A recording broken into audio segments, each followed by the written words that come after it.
د دې نهم تاریخ د ذی الحجې نه شروع کیږي، هغې ته تکبیرات تشریق ویلی کیږي.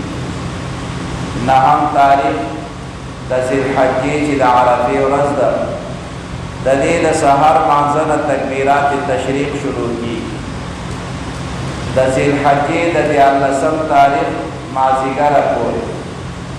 نهم تاریخ د ذی الحجې نه د سحر مانځه نه واله د 14 تاریخ د ذی الحجې د مازدیګر مانځه پورې، د هر مانځه نه بعد یو ځل تکبیرات تشریق ویل لا په مسلمانانو باندې واجب دي، لازم دي. الله اکبر الله اکبر، لا اله الا الله والله اکبر، الله اکبر ولله الحمد. دغه تکبیرات ورد کول د ذی الحجې د نهم تاریخ د سحر مانځه نه واله د 14 تاریخ د ذی الحجې د مازدیګر مانځه پورې یو ځل دا وینا د دې تکبیرات علما لیکي چې دا واجب ده. نارینه به هم د دې ورد کوي، زنانه به هم د دې ورد کوي، مسافر به هم کوي، مقیم به هم کوي، د جمع والا به هم کوي، بې جمع والا به هم یو ځل دا تکبیرات به وایي. نو د ذی الحجې د میاشتې یو خو ځان ته مستقل د هغې فضایل دي، مناقب دي، او بیا په بالخصوص د عرفې د ورځې د ډېر زیات فضایل او مناقب رسول الله علیه الصلاة والسلام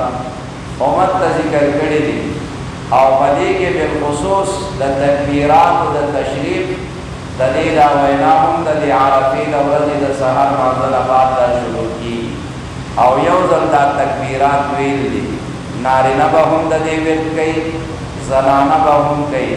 که جمع سره چا مونځ وکړلو فرض هغه به هم کوي، او که بغیر د جمع وکړلو هغه به هم کوي. که په جمع کې د امام سره یو ځای سلام ګرځولی، او که د ده نه څو رکعاته تللي دي او بعد کې ځان ته سلام ګرځوي، بیا به هم دی دغه تکبیرات ورد به کوي. نارینهو دپاره حکم دا دی چې تاسو به په اوچت اواز باندې دا تکبیرات وایئ، او زنانو ته حکم دا دی چې ځان سره به وایئ. د اوچت اواز مطلب دا نه دی چې موږ به چغې وکړو، چغې ځان ته عمل دی او اوچت اواز ځان ته عمل. شریعت د چغو والو نه هم موږ منع کړي، چغې به نه وکړو او نه به د ځان سره بنګېږو، بلکې په دا شان اواز سره دا تکبیرات ویل دي چې ستا سره خوا کړي او د هغه پسې کوم کس ناست دی چې ستا اواز باندې پوه شي چې دا کس دا الفاظ وایي. دا د دې اوچت اواز دپاره ادنا مرتبه ده چې ستا سره خوا کړي کوم کس دی، ستا دا الفاظ بالکل کلا او واضح واوري او هغه پې شي چې دی دا الفاظ ادا کوي. نو دا ادنا مرتبه د دې اوچت آواز باندې د تکبیراتو وینا ده. لیکن چې په کوم ځای کې موږ ته د آواز د اوچتولو د هغې حکم کېږي، نو هلته موږ خپل ځان ډېر زیات حیا نه کړو چې یاره زه خو شرمېږم، دې په اوچت آواز نه شم ویلی، نو زه به یې ځان سره ووایم. او چې کوم ځای د آواز د اوچتولو نه دی چې آواز ښکته کوئ، جومات کې خبرې مه کوئ، تیزې خبرې مه کوئ، اول صف کې خبرې مه کوئ. هر یو به شروع کړي وي، ځان نه به یې لوډسپیکر جوړ کړی وي، په هغې باندې دی نه شرمېږي. اول صف کې ناست اخرنی کس د ده خبرې اوري، په هغې شرم دته نه ورځي چې شریعت د دې نه منع کړی، اسلام د دې نه منع کړی، اعمال دې د دې سره ضایع کېږي. لیکن دې په دې خبره باندې نه پوهېږي او نه پې شرمېږي. او چې کله د شریعت حکم راشي چې په اوچت آواز باندې دا تکبیرات وایه، نو دی به سر به لاندې کړي چې زه خو شرمېږم، په اوچت آواز دې نه شم ویلی.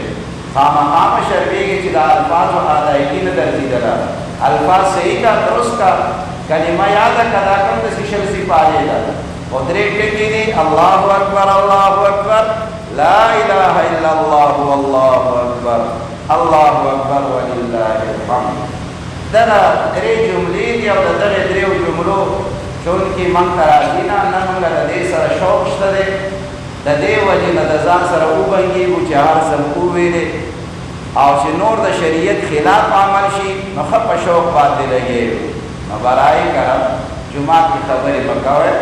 خپل اعمال مه بربادوئ الله مه خفه کوئ د الله جل شانه دا نیکان بندگان چې دلته مونځ ته راغلي د الله عبادت ته راغلي هغه مه خفه کوئ الله په دې باندې ناراضه کېږي الله په دې باندې خفه کېږي او چې کوم ځای کې د شریعت حکم وي نو هلته کې د نر غوندې آواز اوچتوئ شریعت درته وینا کړې ده چې تا ته اجازت دی په اوچت آواز باندې دا تکبیرات ووایه نو نارینهو ته دا حکم دی چې کوم نران وي هغه به په اوچت آواز وایي ښځو ته دا حکم دی چې په پست آواز ووایه ښځې به په پست آواز سره دا تکبیرات د ځان سره به وایي او نارینه هغه به په اوچت آواز باندې وایي نارینا اکثر چون کی د جمع سره موضوع کی نو پدې کې لشلو کسان ته خو یاد وي چې تکبیرات وینا ده نو چې هغوی شروع کې دي نورو ته هم یاد شي او په کور کې زنانه هغوی ته اکثر د دې شي احساس نه وي دا کلمات هغوی ته یادېږي نه او هغوی نه دا الفاظ هیر وي نو ښه ده بهتره ده چې په یو چاټ باندې په خپل انداز کې چې په کوم ځای کې کومه خبره کې زنانه مونځ کوي دا کلمات پې ولیکئ چې کله هغه سلام ګرځوي چې د سلام ګرځولو سره د دې په دغې چاټ باندې په دې کاغذ باندې نظر ولګېږي دې ته دا الفاظ یاد شي چې د دې الفاظو وینا هم د مانځه نه بعد ده نو هغه الفاظ به دې ته یادېږي دا کلمات به وایي نو د زنانو د یاد دهانۍ دپاره دا اسانه طریقه ده چې د دغې کلماتو یو چاټ په کور کې جوړ کړئ چې په کوم ځای کې زنانه مونځ کوي هغه ځای کې دغه چاټ دغه کاغذ ولګوئ چې کله زنانه سلام ګرځوي نو د سلام ګرځولو سره د دې نظر په دغې کاغذ باندې ولګېږي نو دوی ته به هغه کلمات را یادېږي د دې کلماتو ویل به کوي نو تکبیرات تشریق دا د نهم ذی الحجې د سهار مانځه نه والا د دیارلسم ذی الحجې د مازدیګر مانځه پورې د دې تکبیراتو په نارینه او په زنانو او دارنګه په مقیم او په مسافر او ځان ته مونځ کوونکي او په جمع مونځ کوونکي دې ټولو باندې